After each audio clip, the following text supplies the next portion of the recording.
নমঃ ওম নমো ভগবতে নাৰায়ণায় সৰ্বভূতাত্মনে নাৰায়ণায় সৰ্বাত্ম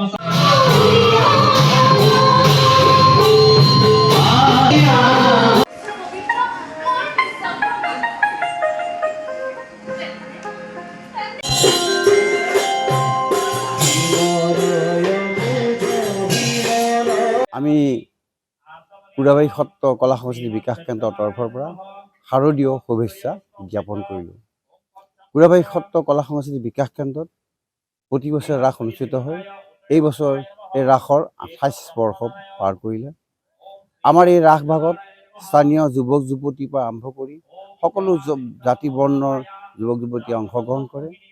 কলা সংস্কৃতি বিকাশ কেন্দ্ৰৰ মানে ৰাস সমগ্ৰ অসমৰ লগতে মাজুলীৰ পাছতে কুৰাবাৰীত ৰাসৰ এক পৰিৱেশ। কুৰাবাৰীত প্ৰায় 10ৰ পৰা 15টা অনুষ্ঠানত ৰাস অনুষ্ঠিত হয় আৰু ইয়াৰ লগতে কুৰাবাৰী কলা সংস্কৃতি বিকাশ কেন্দ্ৰই ৰাস অনুষ্ঠিত কৰে। আমাৰ ৰাস ভাগত প্ৰায় 200 ওচৰা ওচৰি শিশুৰ পৰা আৰম্ভ কৰি কলা কৌশলী সকলোৱে অংশগ্ৰহণ কৰে। আমি ভগৱানৰ নাম কীৰ্তন কৰিবলৈ আগবাঢ়িছোঁ। সেয়েহে এই ৰাস ভাগ যাতে সুকলমে আমি অনুষ্ঠিত কৰিব পাৰোঁ তাৰ পৰিণতিত আমি আজি শ্ৰী শ্ৰী কুৰাবাৰী সত্ৰত অনুষ্ঠিত হৈ যোৱা মহাবিষ্ণু যজ্ঞৰ মণ্ডপত আজি শ্ৰী শ্ৰী সত্যনাৰায়ণ পূজা আমি অনুষ্ঠিত কৰিছোঁ, যাতে আমাৰ এই ৰাস ভাগি সুকলমে অনুষ্ঠিত হৈ যায়।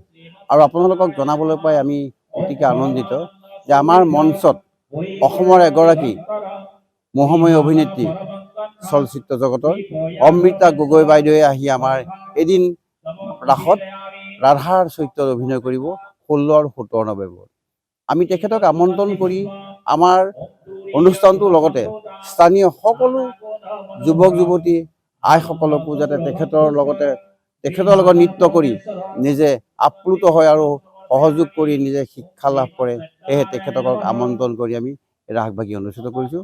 আমি সমূহ অসমবাসী ৰাইজৰ লগতে বোকাখাতবাসীক ৰাসভাগী অনুষ্ঠিত কৰাত সহায় সহযোগ আৰু উপস্থিতি আমি কামনা কৰিছোঁ।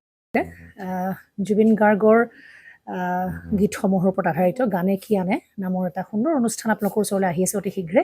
অহা 15 আগষ্টৰ পৰা ধেমাজিৰ পৰা প্ৰথম অডিশ্যন আৰম্ভ হ'ব আৰু সেই অডিশ্যনৰ যোগেদি বিভিন্ন কণ্ঠশিল্পীসকলে যিসকলে এই অনুষ্ঠানত যোগদান কৰিব বিচাৰে তেওঁলোকে এই অডিশ্যনৰ যোগেদি আগবাঢ়ি আহক আৰু জুবিন গাৰ্গৰ বহুত ভাল লগা গান আমি সদায় শুনি আহোঁ।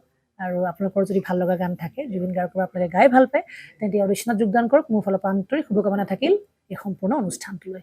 ধন্যবাদ।